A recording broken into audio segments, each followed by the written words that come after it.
कुर्सी पे बैठने वालों को जमीन की अहमियत याद रहे, सच दिखाते हैं हम। सच का सामना में आपका एक बार फिर स्वागत है। ये मीटिंग हमको आगे पार्लियामेंट का होने वाला इलेक्शन में किस तरीके से हमको आगे बढ़ना है, किस उम्मीदवार के साथ हमको ताकत से लड़ना है, बीजेपी हुकूमत से जो भी कैंडिडेट यहाँ पर दिया जाएगा उसको किस तरीके से हमको यहाँ से हटाना है, जो मुसलसल 3 मरतबा से यहाँ पर से वो चुनकर जाते रहे हैं और हमारे जो सेकुलर उम्मीदवार है उसकी हमेशा से हार होती चली गई है। लेकिन इस मर्तबा इतनी ताकत के साथ हमको ये पार्लियामेंट का इलेक्शन लड़ना है और ये इलेक्शन इसलिए लड़ना है कि सबसे पहले तो ये बीजेपी हुकूमत को अगर हम हटाने में इस मर्तबा नाकाम हो गए तो ये समझ लीजिए कि हमारा जो बचा खुचा संविधान जो अभी है वो भी खत्म कर दिया जाएगा और ये लोग मेरा तो ऐसा मानना है कि ये लोग आगे से इलेक्शंस भी नहीं लेंगे। ये सिर्फ ओनली खुद बीजेपी हुकूमत अपनी ताकत के साथ वहां पर हमेशा विराजमान रहने वाली है। अगर हमको संविधान बचाना है तो हमको इस हुकूमत को गिराना होगा और इसके कैंडिडेट को हर जगह से गिराकर और हमको बीजेपी की हुकूमत का खात्मा करने के लिए हम सबको मालेगांव शहर के तमाम भाइयों को, बहनों को, तमाम लोगों को एक साथ एकजुट होकर उनको खत्म करने के लिए बड़ी ताकत का मुजाहरा करना है। आज शरीयत में मुदाखलत की गई है, इसलिए हमारे मालेगांव शहर की तमाम माँ बहनों को, हमारे भाइयों को याद रखना है। हमारी अजानों पर पाबंदी है, हमारे हर चीज पर हम क्या खाए, क्या पहने, कितने बच्चे पैदा करें, कितने ना करें, हर चीज में मुदाखलत की जा रही है।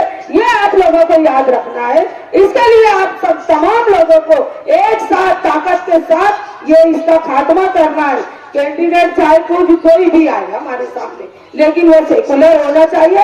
बीजेपी के कैंडिडेट के साथ हमारा कोई भी मुसलमान भाई, हमारे मालेगांव शहर का कोई भी होता है उसके साथ कभी नहीं जाएगा। हमको इसमें ये मशवरा करना है। और अभी आसिफ शेख का हमने नाम वापस नहीं लिया है। हमने अभी पार्लियामेंट इलेक्शन लड़ेंगे या नहीं लड़ने वाले हैं, हमने ऐसा अभी नहीं कहा है। अभी आसिफ शेख खुद ही एक उम्मीदवार है।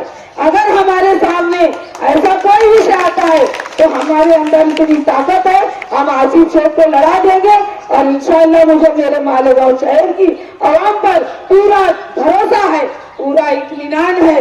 शेख रशीद साहब का भी इत्मीनान रहा करता था क्योंकि वो मालेगांव शहर जो था वो शेख रशीद साहब के मानने वालों का था, इसलिए उनकी मानने वाली वोट जो है वो शेख रशीद साहब की, वो आसिफ शेख के साथ बहरहाल हर हाल में रहेगी कि नहीं। तो ये तो हमारा सीनी पैनल ऐसा हाथ उठा, बीच के लोग हाथ से उठा रहे और ये इसी तरीके से हम सबको एक साथ रहकर असेंबली, पार्लियामेंट के बाद असेंबली के बाद हमें कारपोरेशन इलेक्शन, हमको ये बताना है कि शायद तुम चले भी गए तो क्या हुआ, लेकिन तुम्हारा परिवार तो एक जगह एक साथ कल भी था और आज तुम्हारी गैर मौजूदगी में भी एक साथ रहा है। ये आप लोगों को साबित करना है। ये मैं इतना आप लोगों से कह रही हूँ, वक्त बहुत कम है। आप तमाम लोगों को आसिफ शेख को भी सुनना है, लेकिन मैं फिर दोबारा बोल रही हूँ कि आसिफ शेख ने अपने इरादों को हमारे मतलब पीछे हमारा फैसला अभी हुआ नहीं कि हम इलेक्शन नहीं लड़ेंगे। हम इलेक्शन लड़ सकते हैं, इसलिए आप लोग इत्मीनान रहो। सामने से क्या निकल कर आता है, कौन सेकुलर उम्मीदवार हमारे साथ खड़ा रहता है, हम तो पूरी ताकत के साथ इलेक्शन। और मैंने उस रोज भी मीटिंग में कहा था कि इलेक्शन फिर किस तरीके से होता है, ये इलेक्शन किस तरीके से होता है, ये इंशाअल्लाह राष्ट्रवादी पार्टी के लोग ही मालेगांव शहर को बताएंगे। क्योंकि जब हम इलेक्शन शुरू करते हैं, हमारे राष्ट्रवादी के एक एक वर्कर जब इलेक्शन में जुट जाता है, अपने काम में जुट जाता है, फिर ना खाने की, ना पीने की, ना तो सोने की, उसको किसी चीज की परवाह नहीं होती है। पेटी बंद होने तक हमारा जियाला वर्कर खामोश नहीं बैठता है। जब तक हमारा रिजल्ट नहीं लगता और पेटी बंद होने के बाद भी उसको नींद नहीं आती है। क्यों? कि हमारे जो उम्मीदवार है पहले उसकी कामयाबी हमारे उनके कानों में पड़ेगी, तब कहीं जाकर उनको नींद आती है।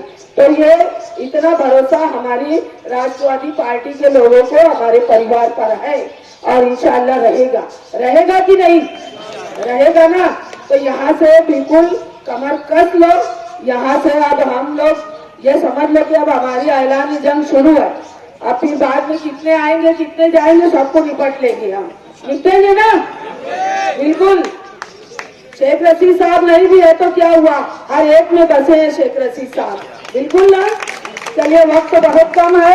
इंशाअल्लाह 7 तारीख को जो मेड़ावा अपना महिलाओं का होने वाला है उसमें मैं चाहूंगी कि इतनी ताकत के साथ लेडीज हमारे सभी पार्टी के कार्यकर्ता